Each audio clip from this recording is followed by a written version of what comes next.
Oops. There we go. We are continuing with Beowulf. Sorry, I got glare. There we go. Dover Thrift Editions is from 2015, translated by Robert K. Gordon. We are starting with chapter 25 today. Here we go. Beowulf spoke, son of Ecgtheow. Lo, son of Hilfdene, prince of the Scyldings, we have brought thee with pleasure as a token of glory these sea trophies which thou beholdest here. Scarcely did I survive that with my life, the struggle beneath the water, barely did I accomplish the task. The fight was all but ended, if God had not protected me. I could do naught with runting in the fight, though that weapon is worthy, but the ruler of men vouchsafed that I should see a huge old sword hang gleaming on the wall. Most often he has guided those bereft of friends, so that I swung the weapon. Then in the struggle I slew the guardians of the house when the chance was given me. Then that battle brand, the inlaid sword, burned away as soon as the blood spurted out, hottest battle gore.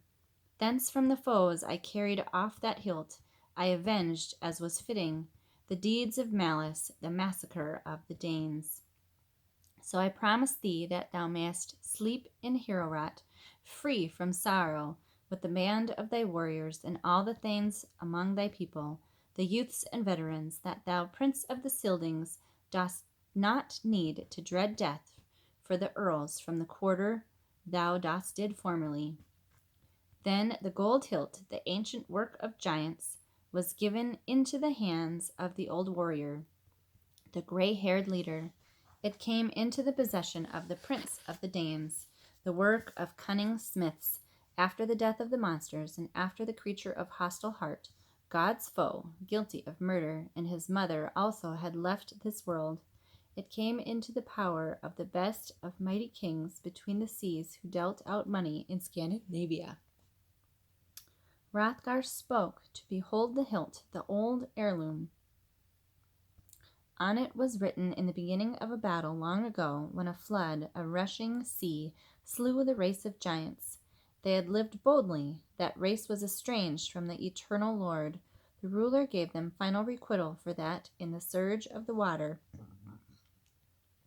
Thus on the plates of bright gold it was clearly marked, set down, and expressed in runic letters, for whom that sword, the best of blades, was first wrought with its twisted haft and snake images. Then the wise man spoke, the son of Helfdene. All were silent. Lo, he who achieves truth and right among the people may say that this earl was born excellent.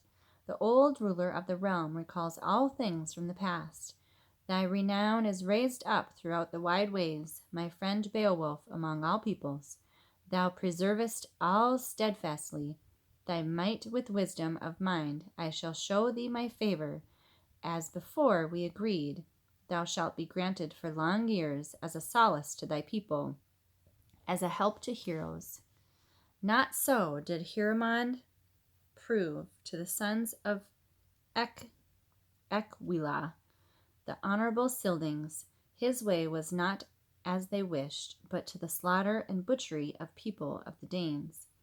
Savage in mood, he killed his table companions, his trusty counselors, until he, the famous prince, departed alone from the joys of men, although mighty God had made him great by the joys of power and by strength, had raised him above all men. Yet there grew in his heart a bloodthirsty brood of thoughts. He gave out no rings to the Danes, according to custom.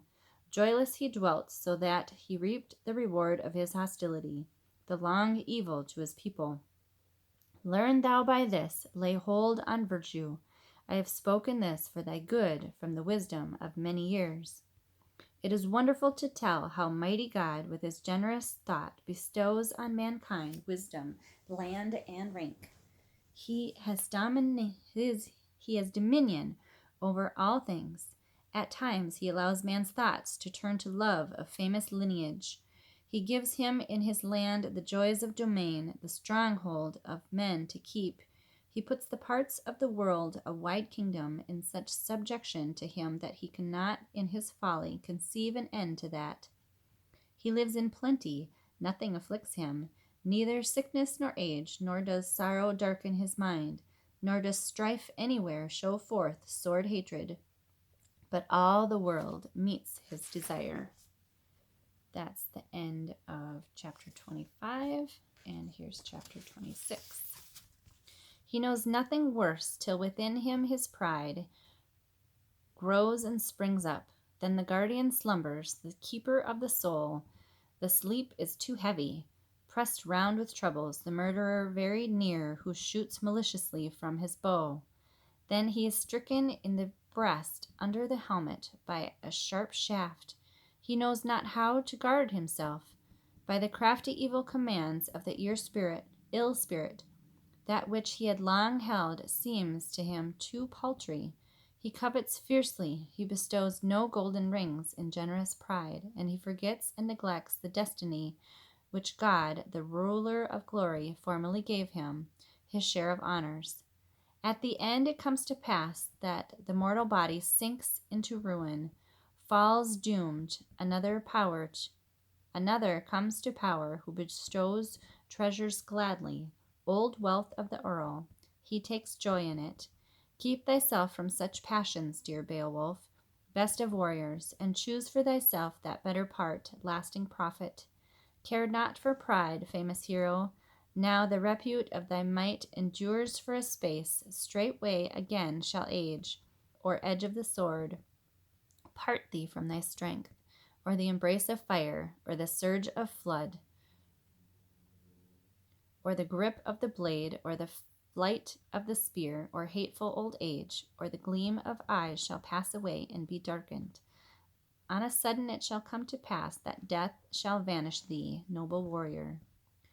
Thus have I ruled over the Ring-Danes under the heavens for 50 years, and guarded them by my war power from many tribes throughout this world, from spears and swords, so that I thought I had no foe under the stretch of the sky.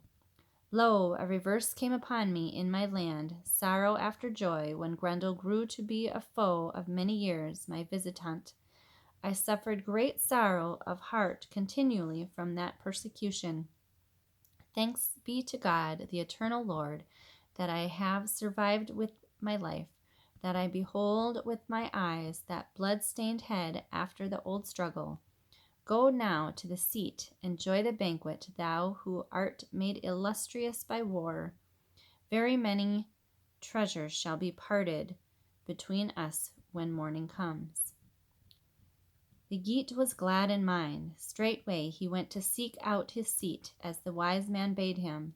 Then again, as before, the meal was fairly spread once more for men in hall famed for their courage. The covering night grew dark over the noble warriors. The veterans all rose up. The gray-haired, aged Scylding was minded to seek his bed. It pleased the great, the mighty shield warrior, exceeding well to rest. Forthwith a hall-thane, who ministered in the fitting fashion to all the needs of a thane, which the warlike seafarers should have that day, guided him forth, weary as he was from his journey, come from afar. The great-hearted man took his rest. The building towered up, wide-gabled and gold-plated. The guests slumbered within till the black raven merrily proclaimed the joy of heaven. Then came the bright light gliding after the shadow. The warriors hastened. The chieftains were ready to go again to their people. The stout-hearted sojourner was minded to seek the boat far thence. Then the brave man, the son of Ecglaf, bade him bear fronting, take his sword, his dear blade. He thanked him for the gift, said that he counted him a good friend in battle, mighty in war. In no wise did he belittle the sword's edge, that was a brave warrior. And the men of war then, ready in war trappings, were about to depart. The chieftain, dear to the Danes, went to the throne where the other was. The hero dreaded in battle, he greeted Hrothgar. End of chapter 26. Now we have 27. Beowulf spoke, son of Ecgtheow. Now we seafarers come from afar wish to say that we purpose to seek Higelac. We have been as kindly treated here as we could wish. Thou hast been good unto us. If I can in any way on earth win a greater love from thee, Lord of men, for warlike deeds than I have yet done, I am ready forthwith. If beyond the compass of the floods I hear that thy neighbors press upon thee with dread war, as at times foes have done to thee, I shall bring to thy help 1,000 thanes and heroes. I know that Higelac, the lord of the Geats, protector of the people, though he is young, will aid me in words and deeds to support thee well, and bear a spear to thy aid, mighty secure, if thou hast need of men. If Rethric, a prince's son, betake himself to the court of the Geats, he may find many friends there. For him who trusts his own merit, it is better to visit distant lands. Hrothgar spoke to him in answer. The wise lord has sent those speeches into thy mind. I have not heard a man of such young age discourse more wisely. Thou art strong in might and wise in mind, prudent in speeches. It is my expectation, if it comes to pass, that the spear, grim war, sickness, or steel should carry off the son of Hrethel, thy prince, the protector of the people, and thou art still alive, that the sea Geats will have no better king to choose, treasure guardian of heroes, if thou wilt rule the kingdom of thy kinsman. Thy mind pleases me that the better as time goes on, dear Beowulf. Thou hast brought it to pass that there shall be peace between the peoples, the men of the Geats and the Speardanes, that the strife shall cease, the treacherous hostility they formerly suffered, while I rule over the wide realm. Treasures shall be in common. Many a man shall greet another with gifts across the gannet's bath.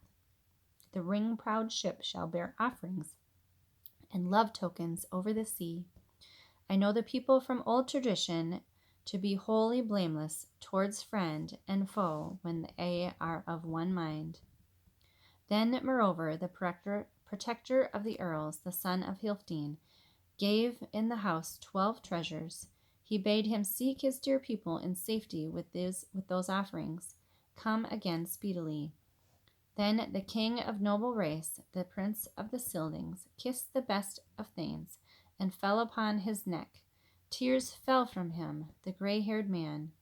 There was the chance of 2 things for him, the old man full of years, but more of one, that they should not see one another again.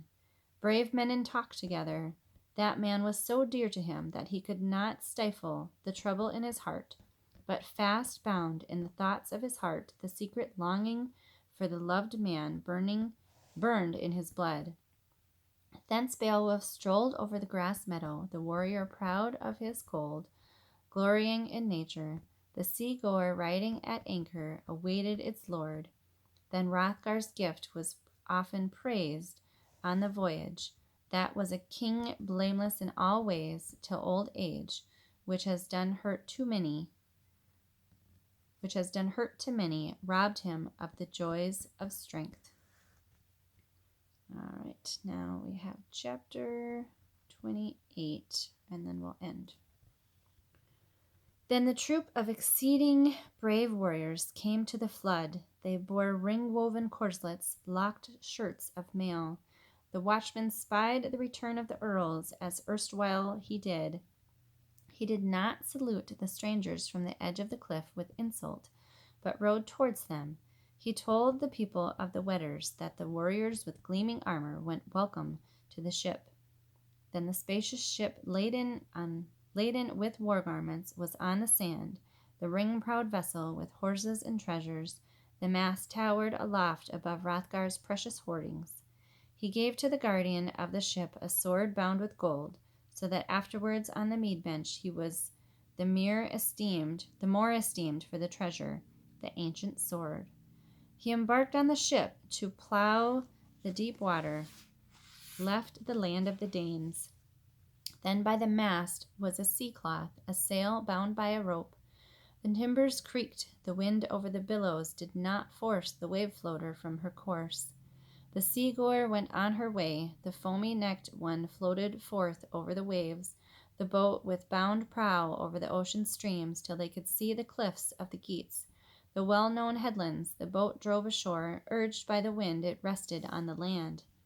Quickly the haven watchman, who for a long time had gazed out afar at the waters expecting the dear men, was ready by the sea.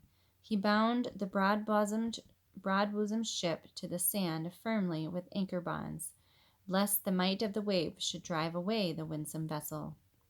Then he bade the treasure of chieftains, adornments, and beaten gold, to be carried up. He had not far to go thence to seek the giver of treasure, Higelac, son of Hrethel, where he dwells at home, himself with his comrades near the sea-wall. The house was splendid, the ruler a mighty king in the high hall, Hygd very young, wise, high-minded, although she, the daughter of Haereth, had lived few years in the stronghold. Yet she was not petty, nor too grudging in gifts and treasures to the people of the Geats. She, the splendid queen of the people, had not the pride or the dread hostility of Thrift. No brave one of the dear comrades, except the mighty prince, durst venture to look upon her openly with his eyes, but he might count upon deadly bonds, hand-woven, made ready for him. Quickly after that the wrongdoer was destined to the sword, so that the inlaid brand might give judgment, might proclaim the deadly evil, such as not queenly usage for a woman to practice, though she is splendid, that she who was meant to establish peace should seek the life of a dear subject because of fancied wrong. In truth, the kinsmen of Hemming detested that. Men at their ale-drinking told another tale, that she brought less evils on the people, crafty acts of malice, as soon as she was given, gold adorned, to the young warrior, to the brave chieftain, when by her father's counsel she sought in her journey the hall of Offa over the yellow flood, where afterwards on the throne she well employed while she lived what was granted her in life, a good famous woman. She kept a noble love towards the Prince of Heroes, the best, as I have heard, of all mankind, of the race of men between the seas. For Offa was a skilled spearman, widely honored for gifts and victories. He ruled his realm with wisdom. From him sprang Omer for a help to heroes, kinsman of Hemming, grandson of Garmund, mighty in onslaught. All right, that ends chapter 28.